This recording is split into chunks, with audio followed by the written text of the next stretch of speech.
जय जिनेन्द्र।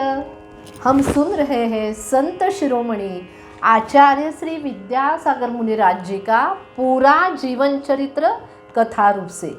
उस श्रृंखला की सुनते हैं अगली कड़ी। तो चलिए श्रोताओं, शुरुआत करते हैं मंगलाचरण से। महावीर के लघुनंदन ये विचर रहे हैं भूतल पर, इनके दर्शन करने से बस हो जाता है ज्ञान स्वपर। इनके पावन पद स्पर्शन से बन जाती माटी चंदन।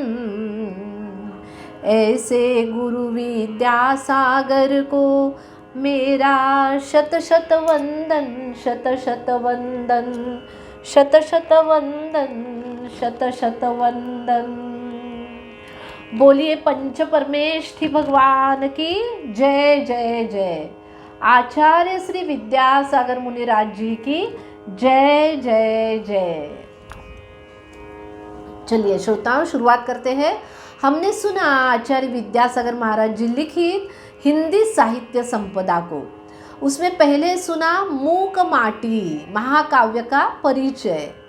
पाप रूपी इस जीवन को हम पुण्यमय कार्यों से शुद्ध कर सकते हैं, यही सीख हमें उस काव्य से मिली।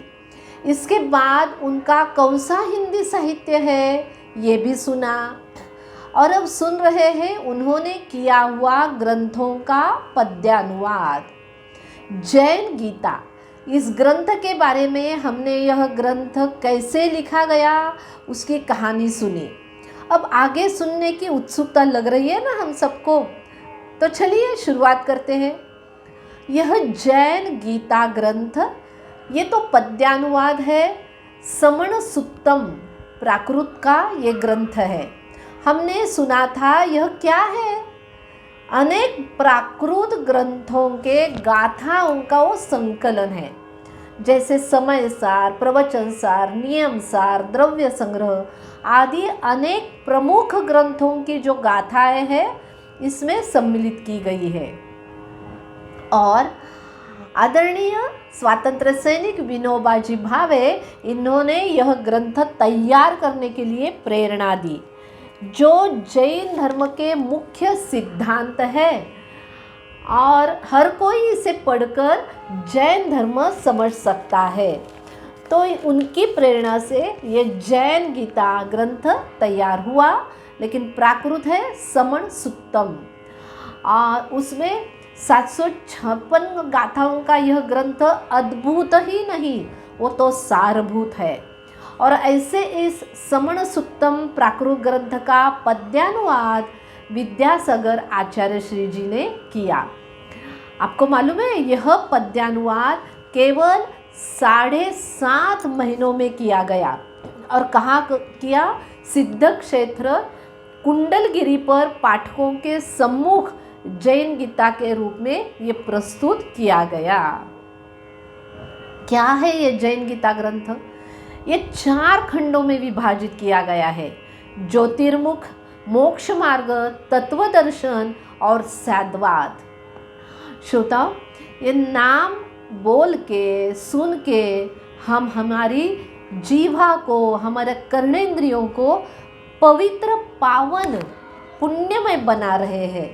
पुण्य का आश्रय भी हमें हो रहा है, क्योंकि ये देखिए ग्रंथों के नाम, उनके खंडों के नाम, जिसे सुनने मात्र से, बोलने मात्र से हमें पुण्याश्रय हो जाता है। लेखक आचार्य श्री विद्यासागर महाराज जी इसमें अपना मनोगत व्यक्त करते हुए कहते हैं कि जैन किसे कहते हैं, कौन है जैन? तो जो महापुरुष अपनी इंद्रिया एवं आत्मा को पूर्ण रूपेण जीतता है, उन्हें कुमार्ग से बचाता है, वह है जैन। जैन का गी अर्थात वाणी और उस गी का भाव यानी सार, इसके अर्थ में ता प्रत्यय का प्रयोग करने से गीता शब्द इसकी निष्पत्ति होती है। तो जिनेन्द्र भगवान की वाणी का सार जैन गीता है। अध्यात्म रस से परिपूर्ण इस कृति को पढ़कर हर एक पाठक कहेगा, क्या कहेगा? ममता अरुणिमा बढ़ी, उन्नत शिखर पर चढ़ी, निज दृष्टि निज में गढ़ी, धन्यतम है यह घड़ी, धन्यतम है यह घड़ी। तो चलिए अब खंडों का वर्णन करते हैं। क्या है 4 खंड, उसमें क्या लिखा है आचार्य श्री ने? प्रथम खंड का नाम है ज्योतिर्मुख। इस खंड की शुरुआत ही मंगल सूत्र से की गई है। वह है, हे शांत संत अरहंत अनंत ज्ञाता, हे शुद्ध बुद्ध शिव सिद्ध बद्ध धाता, आचार्य वर्य उवजाय सुसाधु सिंधु, मैं बार बार तुम पाद पयोज वंदु, मैं बार बार तुम पाद पयोज वंदु। इस मंगल सूत्र में कवि ने पंच परमेष्ठियों को नमन करके नमोकार मंत्र की महिमा बताई है। शरण योग्य अरिहंत भगवान, सिद्ध भगवान, आचार्य साधु, इन सबकी स्तुति की है। पूज्य ओम को नमन करके बताई है उसकी उत्पत्ति। इतना सुंदर छंद है, सुनिए आप। अरहत अकाय परमेष्ठि विभूतियों के, आचार्य वर उवजाय मुनीश्वरों के, ओ आद्य वर्ण आ उम को निकालो, ओंकार पूज्य बनता क्रमशः मिला लो। ओम कैसे तैयार हुआ, यहाँ आचार्य श्री ने हमें बताया है। अब इसके आगे 24 तीर्थंकरों का गुणगान करके जिन शासन की महिमा गाई है। अरे संसार की नश्वरता, कर्म का बंध, मिथ्यात्व का उदय और इन सब से पार होना है तो धर्म रुचि, संयम भाव कितना आवश्यक है, यह सब वर्णन कवि ने यहाँ किया है। इस खंड की समाप्ति करते हुए एक दोहा लिखा है, ज्योतिर्मुख को नित नमो छूटे भव भव जेल, ज्योतिर्मुख को नित नमो छूटे भव भव जेल, सत्ता मुझको मम दिखे ज्योति ज्योतिका में। अब देखते हैं अगला खंड। उसका नाम सुनते ही आश्चर्य लगेगा। क्या नाम है? मोक्ष मार्ग। निश्चय रत्नंतर से ही मोक्ष मार्ग प्रशस्त होता है, अष्टकर्म नाश से ही ये प्राप्त होता है। तो यहाँ कवि शुभ भाव से पुण्य, अशुभ भाव से पाप कैसे मिलता है, इसका सुंदर वर्णन करते हैं। व्यवहार रत्नत्रय, निश्चय रत्नत्रय, इनका स्वरूप यहाँ बताया गया है। सम्यक दर्शन का महत्व ये आते हुए और बताया है। उनके 8 अंग जैसे निशंकित, निकांक्षित आदि, इनका स्वरूप क्या है?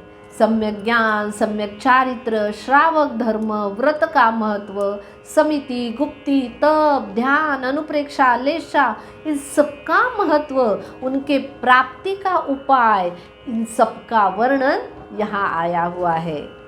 मोक्ष मार्ग इस द्वितीय खंड का समापन करते हुए कवि आचार्य श्री विद्यासागर जी महाराज कहते हैं, मोक्ष मार्ग पर नित चलो हे भव्य जीवो, मोक्ष मार्ग पर नित चलो, दुख मिट सुख मिल जाए, परम सुगंधित ज्ञान की मृदुल कली खिल जाए। अब सुनते हैं तीसरा खंड, तत्व दर्शन।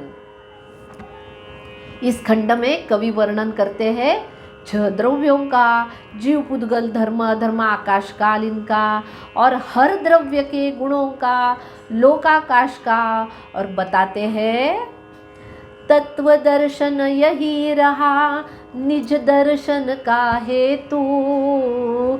तत्व दर्शन यही रहा निज दर्शन का हेतु।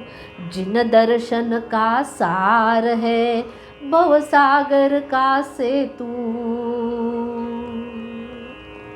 देखिए ना, ये तत्वों को क्यों जानना है? ये जानने से क्या हो रहा है, क्या होगा? अरे हमें निज की अनुभूति हो जाएगी। खुद को जानना है तो इन सबको जानना बहुत ही आवश्यक है। चलिए अब सुनते हैं चतुर्थ खंड। स्याद्वाद नाम है इस खंड का। इसमें कवि बताते हैं प्रमाण, नय, उनके भेद, सप्तभंगी सूत्र, निक्षेप, उनके हेतु के बारे में, और अंत में कहते हैं मेटे वाद विवाद को निर्विवाद स्याद्वाद। मेटे वाद विवाद को निर्विवाद स्याद्वाद। सब वादों को खुश करे पुनि पुनि कर संवाद। स्याद्वाद का महत्व बताया है। क्या महत्व है स्याद्वाद का? मेरा भी सच, अरे तेरा भी सच, ऐसे मान लिया, स्याद्वाद मान लिया तो झगड़े क्यों हो जाएंगे? मन में कलुषता क्यों आएगी? नहीं आएगी। तो इतना स्याद्वाद का महत्व है। यह सब वर्णन आया है जैन गीता इस ग्रंथ में। अब देखते हैं आचार्य ऋषि ने और कौन कौन से ग्रंथों का पद्यानुवाद किया है। तो आता है कुंद कुंद का कुंदन। हाँ, यह तो पद्यानुवाद है महान आध्यात्मिक ग्रंथराज समय सार को। बोलिए कुंद कुंद भगवान की जय जय जय। जो मूल ग्रंथ कुंद कुंद स्वामी रचित प्राकृत भाषा में है। हमें मालूम है इस ग्रंथ की महत्ता। सुनो, पंडित बनारसी दास जो 17वीं शताब्दी के महान कवि और आध्यात्मिक विद्वान थे, उनके हाथ में किसी व्यक्ति ने समय सार की हस्तलिखित मूल प्रति भेंट की तो उनको इतना आनंद हुआ कि उन्होंने अपनी तिजोरी खोलकर उसमें दोनों हाथ से रत्नों को भर भर कर उस व्यक्ति को भेंट किया तथा बड़े आदर से उसे नमस्कार किया। कितना महत्व है समय सार ग्रंथ का। समय सार के पूर्व रंगाधिकार से विशुद्धि अधिकार तक 443 वसंत तिलका छंद में कवि ने ये पद्यानुवाद किया है। इसके बाद अमृतचंद्र सूरी रचित समय सार की संस्कृत आध्यात्मिक टीका 278 पद्यों में निजामृत पान में पद्यानुवाद किया। सिद्धांत चक्रवर्ती नेमिचंद्र आचार्य महाराज जी का प्राकृत द्रव्य संग्रह ग्रंथ का पद्यानुवाद किया। कुंद कुंद स्वामी रचित प्राकृत में अष्टपाहुड़, नियम स्वार, द्वादशानुप्रेक्षा, इन सबका पद्यानुवाद आचार्य श्री जी ने किया है। महान आचार्य श्री है। महान आचार्य समंतभद्र स्वामी रचित संस्कृत ग्रंथ भूस्त्रोत का समंतभद्र की भद्रता, यह पद्यानुवाद। और सुनिए, रेयण मंजूषा, आप्तमीमांसा भी पद्यानुवाद आचार्य श्री ने, इस महाकवि ने किया है। आचार्य पूज्यपाद रचित इष्टोपदेश, नंदीश्वर भक्ति, समाधि सुधा शतकम, इनका आचार्य नेमिचंद्र महाराज रचित गोमटेश अष्टक, आचार्य वादिराज महाराज रचित कल्याण मंदिर स्तोत्र, योगेंद्र स्वामी लिखित योग सार, आचार्य कविराज लिखित एकी भाव स्तोत्र, ऐसे 39 ग्रंथों का पद्यानुवाद आचार्य श्री जी ने किया है। धन्य धन्य है आचार्य श्री, नाम ही यथार्थ है उनका, विद्या के सागर विद्यासागर। और सुनिए, ज्ञान का भंडार है जिनके पास, ऐसे महाकवि आचार्य विद्यासागर महाराज जी का विनय भाव देखकर हमारा मस्तक उनके चरणों में झुक जाता है। वे कहते हैं, लेखक कवि मैं हूँ नहीं, लेखक कवि मैं हूँ नहीं, मुझ में कुछ नहीं ज्ञान। देखिए, ये महाकवि कह रहे हैं, लेखक कवि मैं हूँ नहीं, मुझ में कुछ नहीं ज्ञान, त्रुटियाँ होवे यदि यहाँ, शोध पड़े धीमान, शोध पड़े धीमान। बोलिए आचार्य श्री विद्यासागर मुनिराज जी की जय जय जय। हम चाहते हैं आप जैसे गुण हमें भी प्राप्त हो भगवान। आचार्य श्री हमें भी आशीर्वाद दीजिए, हमारे जीवन में भी ऐसे विनय भाव प्रकट हो जाए, ऐसे हम सब आपके चरणों में याचना करते हैं। धन्य धन्य आचार्य श्री। तो आज हमने सुना, उन्होंने किया हुआ हिंदी पद्यानुवाद। तो चलिए मिलते हैं अगली कड़ी में, तब तक आप सबको जय जिनेंद्र। सब जीवों के प्रति मंगल भाव, क्षमा भाव। जय जिनेंद्र।